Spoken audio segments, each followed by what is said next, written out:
Christmas Carol written by Dickens.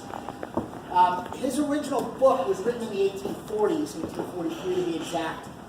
The first publishing of it occurred 9 days before Christmas Eve, and it was sold out by Christmas Eve. Since that time, it's never been out of print. There's been 13 editions of it. And in 1846, he wrote this condensed version of it, which we're going to be using through narrative and acting tonight. He took that on the road and he performed it 127 times before his death in 1870.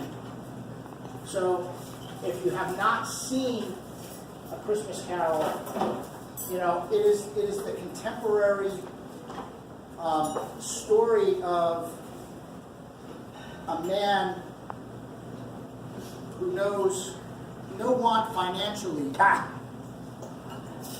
but also feels that he has no responsibility to help his common man. And how over the course of a few evenings and visitations, that changes.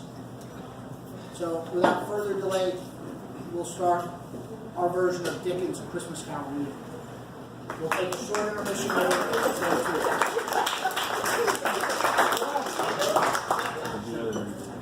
Marley was dead to begin with. There's no doubt whatever about that.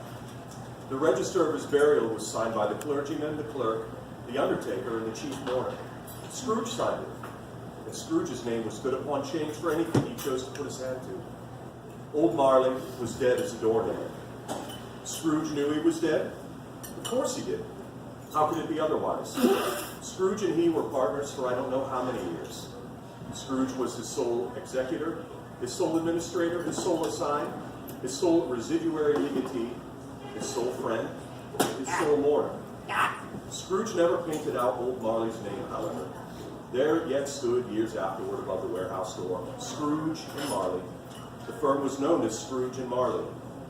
Sometimes people new to the business called it Scrooge and Scrooge, and sometimes Marley. He answered to both names. It was all the same to him. Oh, but he was a tight-fisted hand at the grindstone, was Scrooge. A squeezing, wrenching, grasping, scraping, clutching, covetous old sinner. External heat and cold had little influence on him. No warmth could warm, no cold could chill him. No wind that blew was bitterer than he. No falling snow was more intent upon its purpose. No pelting rain less open to entreaty. Foul weather didn't know where to have him. The heaviest rain and snow and hail and sleet could boast of the advantage over him in only one respect. They often came down handsomely, as Scrooge never did. Nobody ever stopped him in the street to say with gladsome looks, "My dear Scrooge, how are you? When will you come to see me?" No beggars implored him to bestow a trifle. No children asked him what it was o'clock. No man or woman ever once in all his life inquired the way to such and such a place as Scrooge. Even the blind men's dogs appeared to know him. And when they saw him coming on, they would tug their owners in the doorways and up courts, and then would wag their tails as though they said, "No eye at all is better than an evil eye, dog master." But what did Scrooge care? It was the very thing he liked. To edge his way along the crowded paths of life, warning all human sympathy to keep its distance. Indeed. Was what the knowing ones called nuts to Scrooge. Once upon a time, of all the good days in the year, upon a Christmas Eve, old Scrooge sat busy in his counting house. It was cold, bleak, biting, foggy weather, and the city clocks had only just gone 3, but it was quite dark already. The door of Scrooge's counting house was open, that he might keep his eye upon his clerk, who in a dismal little cell beyond, a sort of tank, was copying letters. Scrooge had a very small fire, but the clerk's fire was so very much smaller that it looked like one coal. But he couldn't replenish it, for Scrooge kept a coal box in his own room. And so surely as the clerk came in with the shovel, the master predicted that it would be necessary for him to part. Wherefore the clerk put on his white comforter and tried to warm himself at the candle, in which effort, not being a man of strong imagination, he failed. A Merry Christmas, Uncle. Of all impertinence! What on earth are you doing in here? Why, I've come to... I'm in the middle of something. Fine. What? goodness, Uncle, I have come to invite you to dinner tomorrow at my house. I do. What? Upon Merry Christmas. What is Christmas anyway? Christmas is nothing more than people going out and spending money they don't have. For all I'm concerned, the government could be shut down right now. It doesn't even matter. Bah! If I had my will, every idiot who goes out with Merry Christmas on his lips should be boiling his own pudding. Don't you know how when you have to start the pudding? It's now December, it should be started in October. Suet, souse, and scrapple. Bah! My goodness, Uncle, all I wanted to do was invite you to a dinner with your family. Nephew, I was in the middle of something. You keep Christmas in your heart, and I'll keep Christmas in my heart. Keep Christmas. You hardly keep Christmas. Leave them much. Let me ask you a question. Why did you get married? Well, I fell in love. Because you fell in love. You fell all right. I suppose you got a bruise out of that one. Ha! If I were the only one thing in the world more ridiculous than Christmas, it would be the thought of marriage. For Pete's sake. Bah! Though I have never gained any silver or gold from Christmas, I surely do enjoy it. And I say, God bless it. Good. Here, afternoon. Uncle, we have never quarreled before. I do not see a reason as to not come to dinner. I see a reason not to come to dinner. I have to vacuum the attic. Ah! Good afternoon. Please, Uncle, I have merely come here. We have not quarreled before in the past. All I ask is that you come. I have to count the threads in the drapes. Good afternoon. I've spoken my piece. I will not let this incident keep me down. I will keep my Christmas cheer high. So to you I say, a Merry Christmas. And get that cat out of here. And a Happy New Year. Yeah. His nephew left the room without an angry word notwithstanding. The clerk, in letting Scrooge's nephew out, had let two other people in. They were portly gentlemen, pleasant to behold, and now stood with their hats off in Scrooge's office. They had books and papers in their hands, and they bowed to him.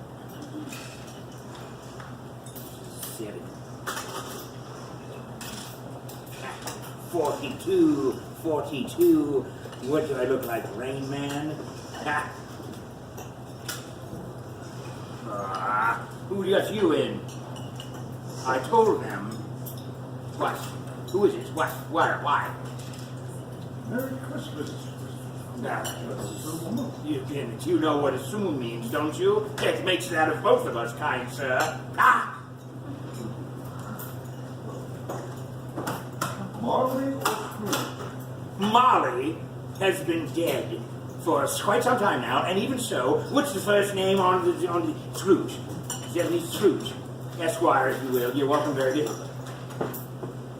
Well, sir, it is Christmas time. And there are families in our small community that will have no Christmas. Yes. Are there no prisons? There are prisons, sir. I'm sure that all the essential employees are working this Christmas, are they not? Sir, some of them are sick and hungry. Well, then that's going to speed up the timeline on us getting rid of them now, isn't it, kind sir? Some of them, let me impress upon you, sir, Rest. have nothing to eat but twigs and hay. They are gout and Well, we are required to have fiber in our diet, are we not? Insoluble fiber. 25 grams a day, last time I looked. Sir? What another world needs is another grumbling wyvern, sir. Wyverns. The next thing you know, you'll be sending the game commission in here, trying to check my wyvern stamp. Is there nothing you can do for the poor? Not a thing. Not a thing, if you will, not a thing of all such pretentious pomposity walking up in here into my shop. Don't you see, I'm in the middle of important business and stuff. I would think, sir, that you would want to do something. You can do it anonymously. Anonymously. Mark me down indeed for nothing dot two significant figures of nothing and nothing. I'm very sorry to hear this, sir. I'm sorry for a lot of things that's going on out there. Well, I'm in here. Now you're taking up my heat. Good day, sir. Well, I'm so sorry you feel this way. There's plenty that you could do anonymously. No one would ever know. Looking at me like I have a triple fat goose jacket on. Ah, take your double breast and go elsewhere. Well, Mary Pendulous, of all is indeed Merry Christmas. What is that? Ah, hamburger! Why, it's feta. At length, the hour of shutting up the counting house arrived. With an ill-willed Scrooge mounting from the They were a street, little bit short, but I'm not sure why. pressing the attention to that, the expectant clerk in the tank, who instantly snuffed out his candle and put on his hat. Do you have any further use for me today, sir? What? What? I don't think so. Wait, tomorrow is Christmas Day, sir. I suppose you expect a day off? It is for once a year. Weekday? Once a year. For the good of Gordon Lightfoot. I suppose. It's a poor excuse for picking a man's pocket in the 25th of every December. But I suppose you must have the whole day, be it here earlier the next morning. If you are more than 15 You're a seconds. gracious man. Yes, indeed. Yes. Good day. Bob Cratchit promised that he would, and Scrooge walked out with a growl. The office door closed in a twinkling, and the clerk, with the long end of his white comforter dangling below his waist, for he boasted no bravery.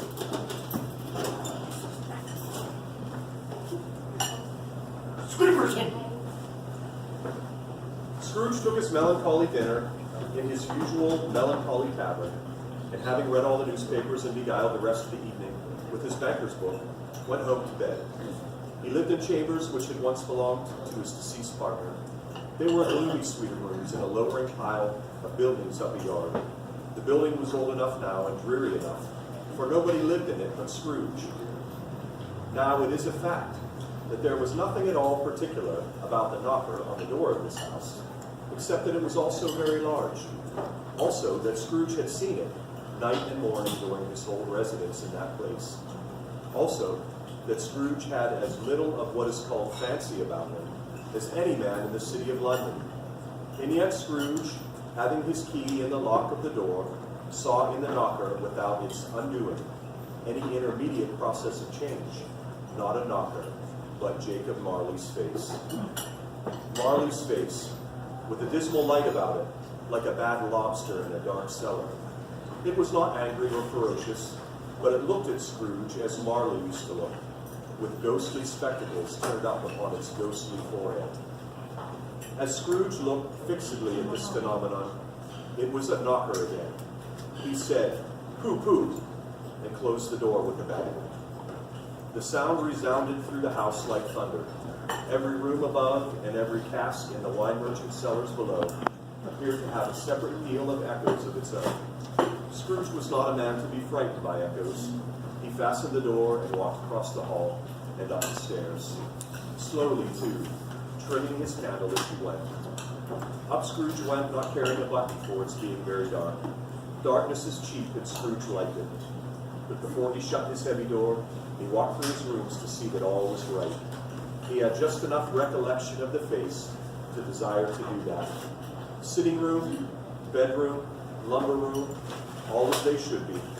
Nobody under the table, nobody under the sofa, a small fire in the grate, spoon and basin ready, and a little saucepan of gruel upon the hob. Nobody under the bed, nobody in the closet, nobody in his dressing gown, which was hanging up in a suspicious attitude against the wall. Lumber room as usual. Old fire guard, old shoes, 2 fish baskets, washing stand on 3 legs, and poker. Fish baskets. Quite satisfied, he closed his door and locked himself in, double locked himself in, which was not his custom. Thus secured against surprise, he took off his cravat, put on his dressing gown and slippers, and his nightcap, and sat down before the very low fire to take his gruel.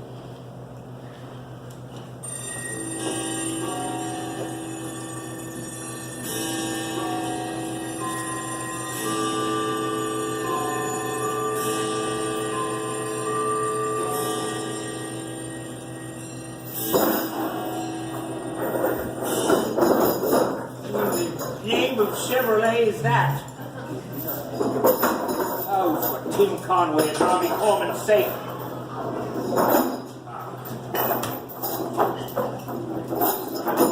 Those damn Morales. Whoa!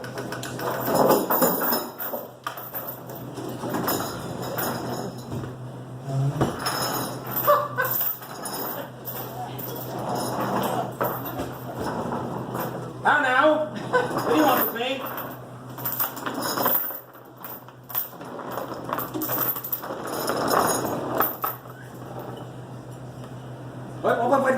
What do you want with me? What do you have, a toothache? You know who I am. What? You know who I am, Scrooge. Well, who were you then?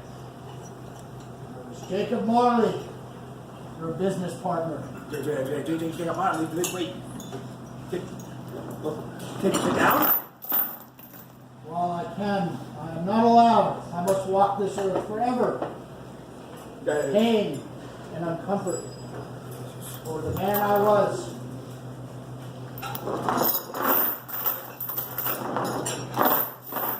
Just don't. Wait a minute. Wait. What? You know, for many years, we made very well money. We did. Yes, we did. But yet we did not take in those that could have been helped, those that we could have helped. It's somebody else's job. As much as it is our job as well. I I am here to tell you, because of the way of my ways, I am destined to walk the earth and roam, so that I may live the life in death as I did while I worked with you. You could be nothing more than a slight disorder from my stomach. You may be an undigested bit of beef. You may be a blot of mustard or a crumb of cheese. Scrooge, why do you doubt who I am? It's just You know who I am. You see my face here. mercy, Let dreadful me do empress. this. Why you cover me? Scrooge, I'm here to help save you. I'm here to tell you that unless you change your way, I changed before bed. you will be destined, same as me, to be bound in chains and money and pain, to walk this earth but to see nobody, Do you not know and what to they be pay heard for by kisses? nobody, to be heard by nobody. The spirit. That's Feel the weight of this chain. For Feel the weight of this chain. Pete's sake, you're like the junkyard dog. Yes. That's it. We are here to tell you, you shall be visited 3 times over the course of the next few nights. I'm supposed to sleep. I have to get sleep. The decision is yours. My time has grown near. You will be visited by 3 spirits, which will cause you to reflect on your ways. The decision is yours. I think I'd rather not. Mind your ways, Ebenezer. Mind your ways, lest you be like me, having to watch endless political commercials that I don't want to watch. Tony Snow is a good man. 3 times.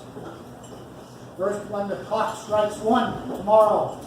Time is 9.